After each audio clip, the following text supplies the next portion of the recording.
찬송가 375장을 부르시겠습니다.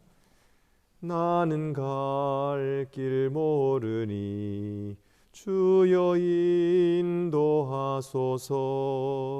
어디 가야 좋을지 나를 인도하소서.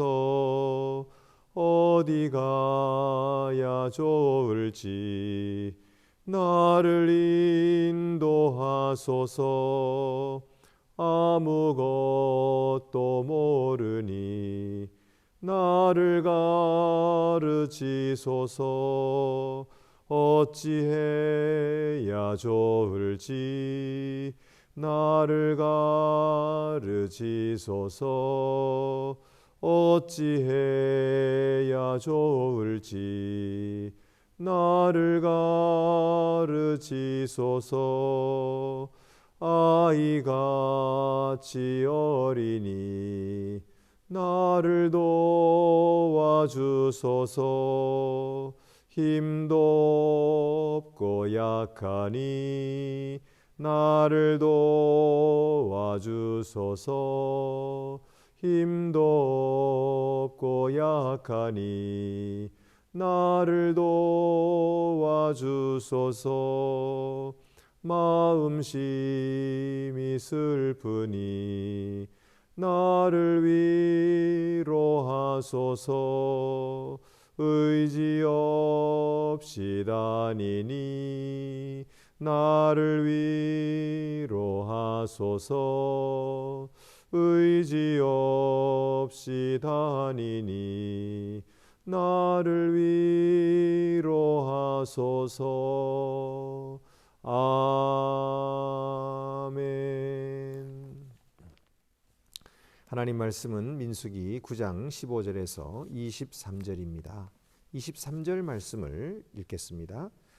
곧 그들이 여호와의 명령을 따라 진을 치며 여호와의 명령을 따라 행진하고 또 모세를 통하여 이르신 여호와의 명령을 따라 여호와의 지금을 지켰더라. 오늘 성경은 구름 기둥과 불 기둥으로 이스라엘 인도하시는 하나님의 모습이 나타나고 있습니다. 여러분, 지금까지 이스라엘 백성이 어떤 길로 걸어왔습니까? 애굽에서 하나님께서 이스라엘을 건져내셔서 홍해 바다를 건너게 하시고, 그때부터 구름 기둥과 불 기둥이 그들을 인도해서 광야 길을 지나서 지금 시내산까지 이르렀잖아요. 그래서 시내산에서 이 율법을 받고 또 거기서 성막을 짓게 되고, 거기서 처음으로 이제 아론과 제사장들을 세워서 제사를 드리게 됐습니다. 이렇게 하나님과 언약을 맺은 이스라엘 백성들이 이제는 떠나서 가나안 땅으로 들어가게 되죠. 자, 이제 이 시내산을 출발하게 될 때에, 가나안을 향해서 시내산을 출발하게 될 때에 하나님께서 이제 그들을 어떻게 인도하셨습니까? 바로 구름 기둥과 불 기둥으로 인도하셨다, 이렇게 말씀합니다.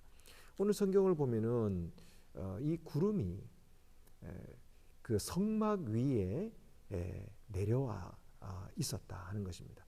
그래서 항상 그 성막 위에 있었는데, 그때에는 이스라엘 백성들이 그 성막을 중심으로 진영을 갖추고 거기에서 이제 주둔하고 함께 살았습니다. 그러나 이제 구름이 성막 위로 떠오를 때 그들은 모든 짐을 챙겨서 하나님과 함께 걸어가야 했던 것입니다.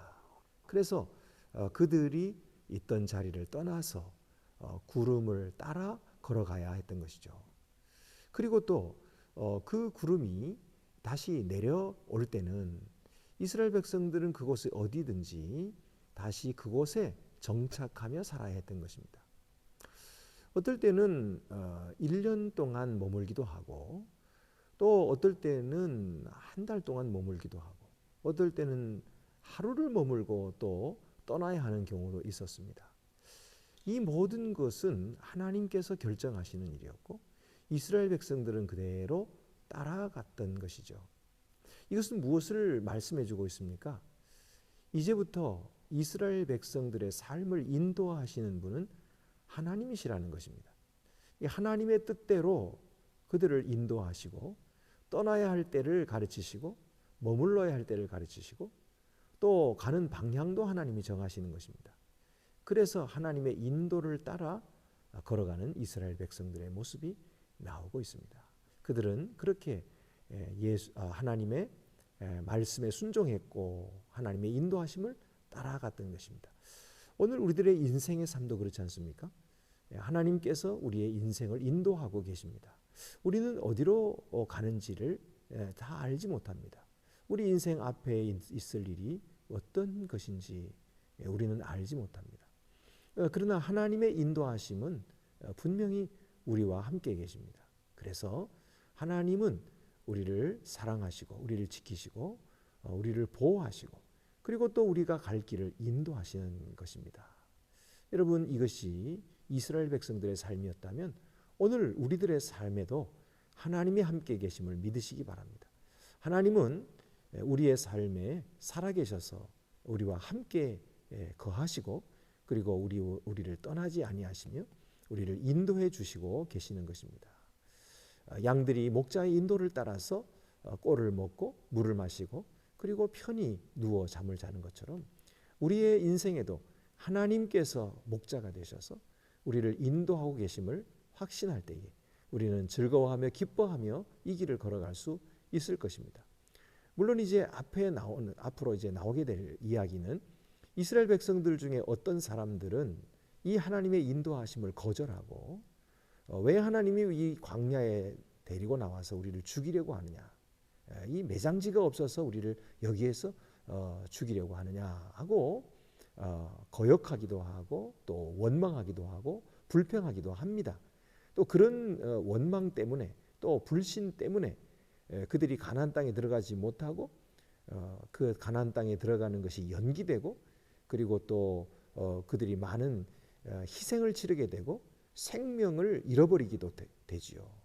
그러나 결국 민수기의 마지막에 가서 보면은 이스라엘 백성들은 가나안 땅에 들어갈 준비를 갖추게 됩니다. 여러분, 우리 인생도 마찬가지죠. 우리가 때때로 하나님을 원망할 때도 있고 불순종할 때도 있지만 결국 하나님께서는 우리를 영원한 천국에 들어갈 준비를 시키시게 될 것입니다. 우리는 이 하나님을 신뢰하고 오늘도 믿음으로 따라갈 때에 우리의 입술에는 찬송이 가득하게 될 것이고 우리의 마음에는 기쁨과 즐거움이 있게 될 것입니다. 하나님의 인도하심을 따라 걸어가는 여러분의 삶에 하나님의 복이 언제나 넘쳐나시기를 바랍니다. 기도드리시겠습니다. 은혜로우신 하나님 아버지, 이스라엘 백성들을 사랑하셔서 그들 가운데 거하셨고 구름 기둥과 불 기둥으로 하나님의 임재를 그들에게 보여주셨습니다. 또한 그들을 구름 기둥, 불 기둥으로 인도해 주셨습니다. 오늘도 우리의 삶에 하나님의 임재하심이 있고 또 하나님의 인도하심이 있음을 감사드립니다. 우리같이 부족한 자들을 하나님께서 사랑하셔서 우리를 떠나지 아니하시고 우리와 함께 계시겠다고 약속해 주시며 주 예수 그리스도 안에서 우리를 하나님의 자녀로 삼아 주시고 영원한 천국을 약속해 주심을 감사하옵나이다. 우리가 우리에게 다가오는 일들 때문에 원망하거나 불평하지 아니하고 항상 감사하며 순종함으로 하나님의 거룩한 뜻을 이루어드리는 복된 주의 자녀들이 더욱 되게 하여 주시옵소서. 우리 주 예수 그리스도의 이름으로 기도드립니다. 아멘.